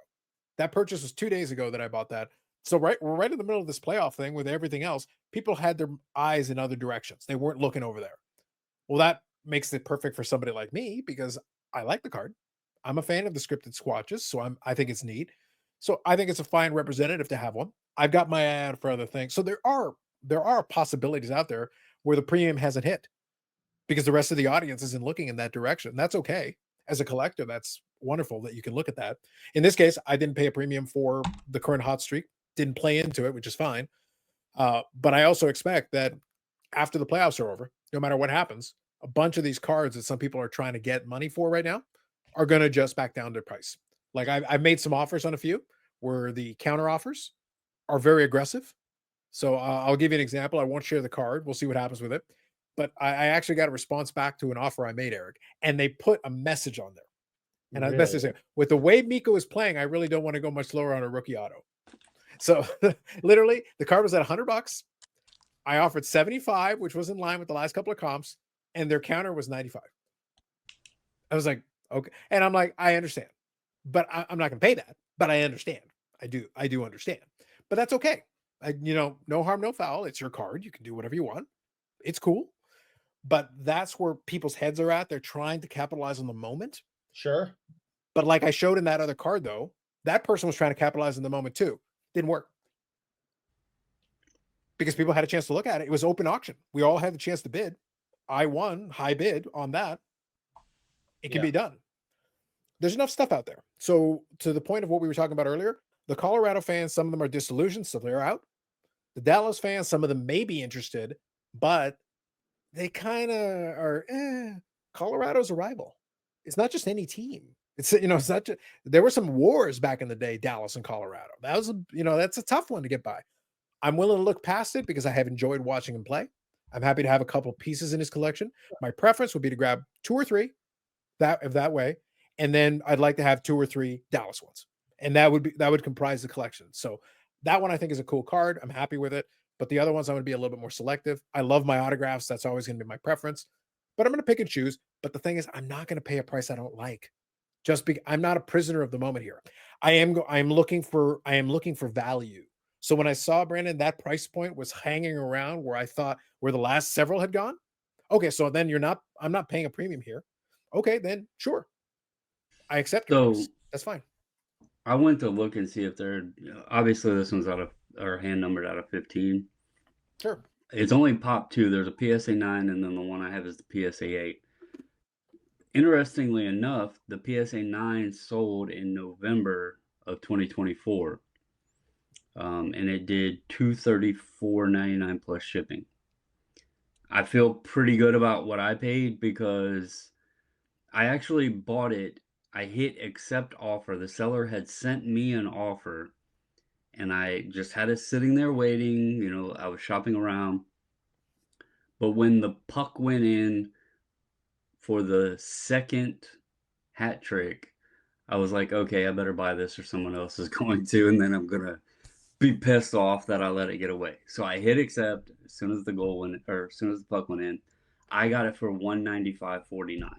So if you're looking at an 8 to a 9, the 9 sold for $40 more. So, and that was 6 months ago, pretty much. So I'm fine with that. Yeah, and I think though that's the key point. I wanted to talk about the Mikko thing because I thought it was an interesting discussion. I wanted to use that card as an example though, because am I buying it? So kind of going back to our discussion from earlier, am I buying it because of kind of enjoying the moment, kind of wanting a representation of this current run and how Mikko and the guys are playing and everything? Yes. Am I willing to pay a premium for that? No. I'm using the same tools and the same information that I have available to me. I would like to be in line with where the price was before. But what that's telling me, basically, what we're being told is that the marketplace found its level some time ago. Still a great player, but the market just hasn't been there for the guy. Maybe down the road there will be. We'll see what happens. Kucherov was a great example, though. Kucherov was a great call out. Current guy. I honestly, until I looked it up, until you brought it up, I didn't even realize he had won the Art Ross this year. I didn't realize it was back-to-back Art Ross trophies. That's tremendous. That's great. But he's out there with Florida man. It's up to him to pump it. We can't do it for him. He's on his own. His prices compared to some other players, I would say cheap. So yeah. So that's one of those interesting cases. So the point is, in this particular market, in this sport, there's a lot of players like that. That's kind of the norm. Unless you're like the superstar of the superstar and seen as like a top tier guy that everybody's paying attention to that way. Or if you're stuck in a market where, like I said, I don't think Kucherov's going to complain. He's got 2 Stanley Cups. He's got 2 rings for his trouble. So, Eric, it's not like being in Florida has hurt him. Well, he's won championships. It's fine. No, the Lightning has been a very strong franchise over the years. Speaking of another player that's still in the playoffs, has won a championship, I believe. He's now in Florida, but that's your boy Pasternak. I mean, he's another Marchand. Marshawn. Marshawn's in Florida. Marshawn, yeah, my bad. Unless He's Brandon gonna wants to come report back, though. He's trade coming deal. back. I'm not going that route. No, I had the wrong guy. But Marshawn's stuff isn't insanely out of line, and he was on Boston, and now he's If you down. try to buy his young guns, that's like highly, high graded. It's expensive. Auto jersey, rookie jerseys, that stuff.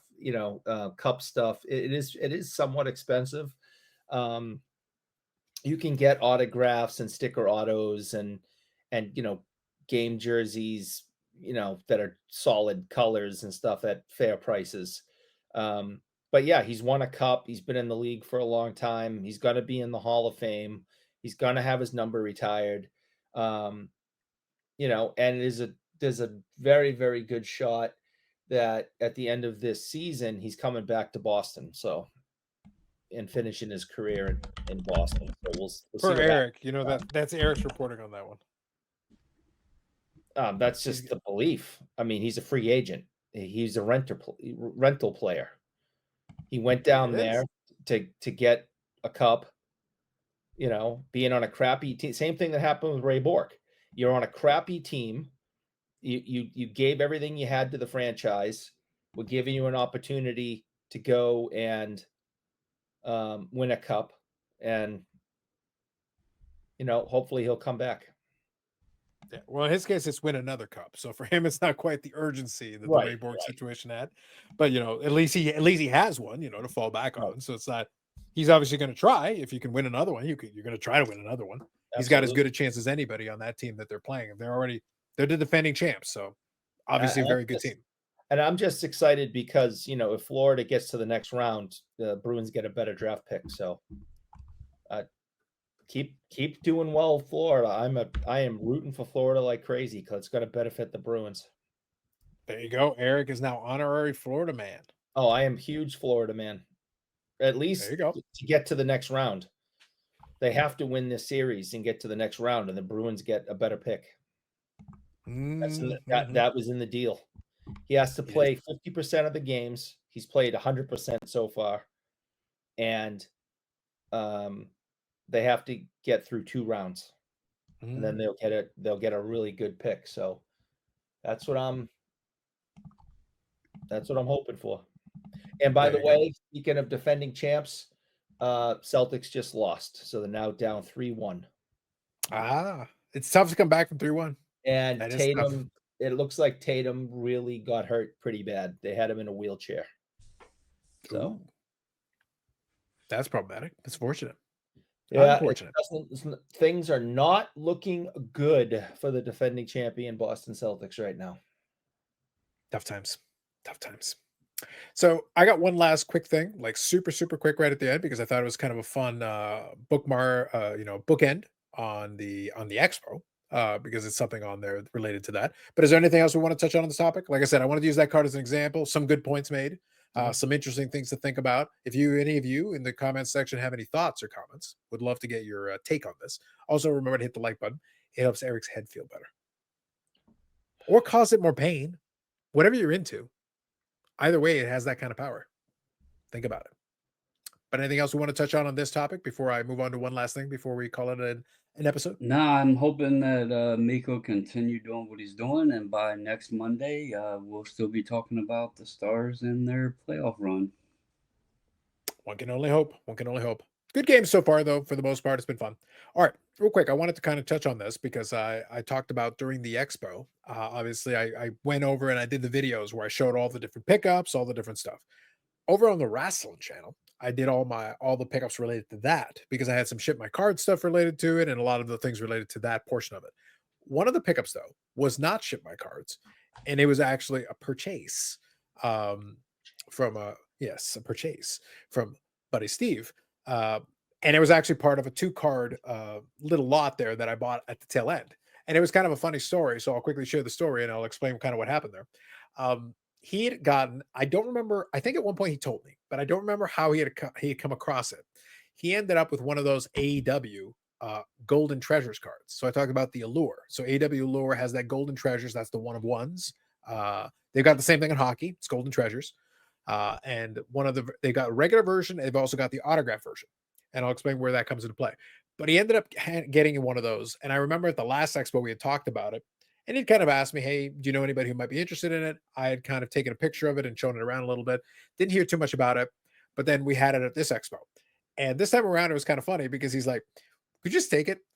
Kind of the conversation went just like this because I think he had maybe gotten it as part of a lot with some other cards or something. Like it wasn't something he had gone out of his way to get, but he just had it, and it was like at this point, it's like, how do I get it out of here, basically? So I just said, like, look, realistically, a lot of it, and this is just do your research on Terrapeak, knowing the marketplace, knowing it. I'm pretty good at moving a lot of these AW cards. I've been able to do that quite well over time. And I know that market with these golden treasures. It's become weird because I've become quite the golden treasures marketplace maker myself because I've wound up a lot of these. I bought and sold a bunch of these cards and pulled several of them from boxes that I opened myself, but also ended up with some and sold some. Uh, and it was a situation where the product is now old enough that things have kind of settled. There just isn't that much movement on it. And I was just honest with him. Again, going back to what we talked about during the expo stuff, don't bullshit people. Just tell them the truth, whatever it is, and then you can figure stuff out. He had another card that I was interested in. So I said, well, if you want, I'll take it off your hands. I'll take that one and that one. And I made him an offer. And we agreed for both cards. Sure. So I ended up taking the card and I told him straight up, what I'm going to end up doing is I'm going to put it on eBay. I'm going to put a buy now best offer. I'm going to go higher than I expect it to go. And then we'll see what happens. But then, yeah, if you want, I'll buy it off you. I'll take it off your hands and then it becomes my problem. No longer your problem, it becomes my problem for me to figure it out. And I was okay with keeping it at the price I got it for. I ended up with that portion of it was 125 Canadian dollars is what I ended up buying it for, basically. Put it up on eBay. Funny thing, I list it and I get a message from somebody on eBay. And this story has two parts. It has a happy ending for me because I ended up shipping the card. I ended up selling it. But there's another piece to this. I get a message from a guy. Remember, it's a buy it now best offer, meaning you can make an offer. If you would like to purchase the card and you don't like the price that I started off at, I'm starting off high. I put it at 325 US dollars. I know that's high, but some of them have sold. Some of the other ones have sold for close to 200 US. So it depends. You got to have to see, but different characters, you never know what's going to resonate with somebody. We're guessing. We're making an educated guess, but we're still guessing. So I don't assume anybody's going to hit the buy now, but the best offer is there for a reason. And I've got it set with a bar where if you go below that bar, it'll just reject you. Guy messages me. He doesn't even make an attempt at making an offer. This is an important piece of this. And I've had people do this, and it's the worst thing. It's dumb. He's just like, would you take $100 for it? And I'm sitting there like, here's the thing. I'm not even offended at the number. My point is there's a best offer button. He didn't even try it. Like I can check and see if anybody's at least, even if it's a rejected offer, an auto reject, I can still see that. So sometimes that happens. Somebody will reach out when they've been lowballing the below threshold, and they'll ask me, well, would you take this? And I go, well, is it rejecting you? He goes, yeah. So do you think I'll take it? I'm the one who set the bar on the auto reject. But in this case, he didn't even try. So, but he's still reaching out. And I'm just like, there's a best offer button there. You're welcome to make a best offer. 100 is not going to get it done. I tried to be polite. I tried to be nice. I tried to be polite. 100 is not going to get it done. If you want to try, there's a best offer button. But then he follows up. Oh, I totally respect that, man. What's the lowest you'll take? Again, there's a button. It's a best offer button. Last comment. There's a best. I'm literally telling you what to do. You go press the button. You try putting in a number. See if it works. You get multiple tries. You do. So anyway, this is not the guy who ended up winning it. He was trying to figure it out. He never. I literally ignored him after the first message where I told him flat out what to do. I ignored him, and I ended up getting $175 offer. So with fees and everything, it ends up being about 200 Canadian. So bought it for 125, sold for 200 after fees and everything. One more for the good guys. But seriously, if you want a card and there's a best offer thing, don't send a message asking if they'll take X. Just send an offer and see what happens. Don't send an offer or don't send a message. I mean, with the what's your lowest? What's the least you'll take? What's your best price? Those are the people that irritate the piss out of me. Because Brandon, that's why I wanted to share the story. It's twofold. One, you asked me a question when I've got a best offer button right there. You didn't even try. Again, you didn't even try because I can Touch check. the button.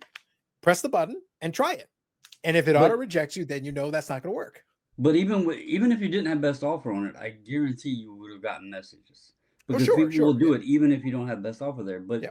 my point is, in your negotiation tactics, you need to start thinking, people out there, if the seller was just going to come out and tell you what his lowest was, then why in the hell wouldn't he just price it at what his lowest is Yeah. and sell the Just damn buy it thing? now and be done. It's Yeah. the dumbest thing. I always reply to those people, I'm not in the business to negotiate against myself.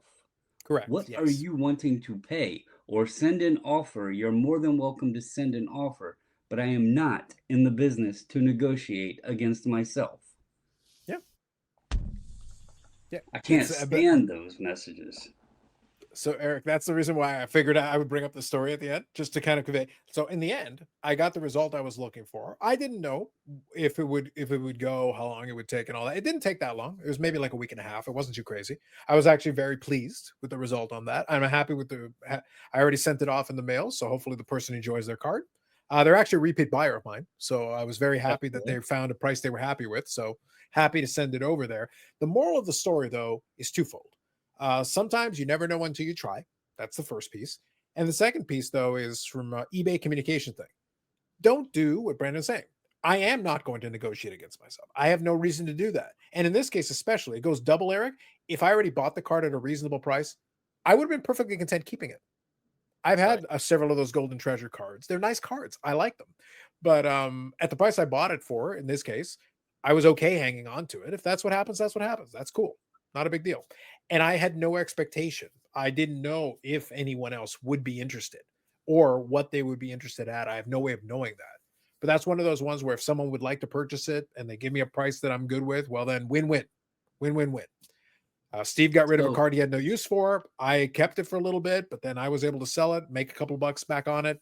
And great. That goes back into the card funds and it'll fund something else down the road. Since we're on the topic of eBay, I had a nice find on Saturday. Been on a little heater of the unexpected vintage. The vintage clothing. Okay. And when I bought these, I was like, I bet I know somebody that sported the hell out of these when they were back during their day. And it would be the gentleman down at the bottom I don't like square the way of this this is going. panel. Oh, He's calling me vintage. Oh, you were But very vintage. These were around in mine and Carlos's day, but this just seems like it's right up. No, Brandon, don't backtrack on this. We're talking about Eric's vintageness. So, oh my god, no, I did not own a pair of those, thankfully. No. do you know what they are? Are they jams or something? No, they're Nike. They're Nike. There's the swoosh right there on this side over here. They got the built-in spandex in them or something, right? Yeah, they're the Andre Agassi. Oh, okay, yeah. Listen, all I'm hearing is Eric's new biking pants. No. Well, I'll just say I did not expect to find them. I knew they were vintage. I know a lot of old Nike stuff does very, very well, just like the polo stuff that I've sold recently. I'm sure, yeah. Unfortunately, these aren't new with tags because someone sold a pair of those new with tags for $1,200. But I can't believe you paid that much for them, Eric. That's wild. I listed these for $220 earlier today. It should say listed today there. Yeah. And it has 3 watchers on them already for $220 or best offer on some shorts. Yeah, I was a huge fan of Andre, and I still have all my tennis equipment, and I have it in a Donné tennis bag with my Donné rackets because that's what he used. I still have it all up in the attic somewhere. Those are from 91. He had some that were in like from 1990 and stuff. Some of the color patterns are like insane. Oh yeah. Yep. But I still have all that stuff, all because, you know, he was, you know, probably Him and Sampras. yeah. But Andre had the flair where Pete was boring. That's fair. Anyway, I just thought I would I'll share give you because that. when I seen him, I was like, I bet I know somebody that probably rocked these out back in 1991. And then you find out now that Andre was wearing a wig and all this stuff. It's crazy, you know, because he's losing his hair and he was wearing a wig and just nuts. Because he had to keep that, you know, he had to keep his brand alive. So Listen, the things people do for their brand, man. Your commitment to your brand is actually exceptional. And on Friday, we'll detail it in specific detail. We'll revisit. We may have to do a breakdown. We may have to do a whole video breakdown. I may Zap Ruder film this thing. Brandon, I'm going to Zap Ruder film this thing. We're going to go frame by frame, and we're gonna get right to the bottom of this. That is my commitment to you, the people out there listening and watching. We will make sure we get to the bottom of this. And on that bombshell, we're going to call that an episode. So some good discussions. Thank you all for participating in it. Predominantly, hey, look, let it not be said. Eric can't complain. We did spend a good amount of time talking the hockeys. yeah, We spoke did. much of the hockeys. We Yes. did. So good luck to the Stars in the remaining games here. We're going to see basically how the rest of this ends up shaking out. So that's been good. Hopefully, wherever you are, the weather is starting to improve. The biggest thing for that baseball game for me is just the weather is beautiful. Hopefully that's the case next weekend. I would love to go check out some more games this year. I'm enjoying the fact that I get to watch some good baseball in an affordable way. Just sit down, have my beer, enjoy it, and have a good time with that. And that's not a bad thing. During the summer, if you can get out and get a little air, enjoy some good weather and a good sporting event, that can be fun. Again, it doesn't have to be big league stuff. It can just be a good fun event if you can just enjoy it. Otherwise, yeah, more of the regular stuff, more videos coming up on the channel. Some stuff is still in the works, but it's work in progress. It'll take some time, but we'll still have the live streams on Fridays at 8 p.m. Eastern Standard Time. The longest running episodic, whatever it is. We don't know. Who the hell knows? We just don't know. We just don't know. Nonsense. But that's it for us. For Eric Sanderson d'Or, go check out Sanderson d'Or Instagram if you would like some wonderful footage. Bring popcorn for reasons. Brandon, Baubles and Bob Cards, formerly known associate of 540 Flips. You mentioned weather. I was checking the weather. It's supposed to get bad here. Unfortunate. That's it. So that'll be it for this one. We'll catch you in the next one. Links in the description to everything. Thank you to AMG for supporting. But like I said, more links in the description to everything we were talking about. We didn't end up getting a chance talking about Metal Universe Hockey, but on the AMG podcast that'll drop the day after this one drops, we will talk about Metal Universe Hockey. We'll discuss that a little bit and some of the cards in it. Some nice stuff on there, I will say. Some interesting elements were thrown in there, but we'll direct you to the appropriate things so you can check it out. Since I mentioned it, though, I'll include a link in the description to the checklist if you are curious and want to get a little bit ahead and want to check it out ahead of time. But then during the AMG one, we'll talk about it in a little bit more depth and look at some of the stuff on there. So that's it for us this time around. Thanks very much, and we'll catch you in the next one.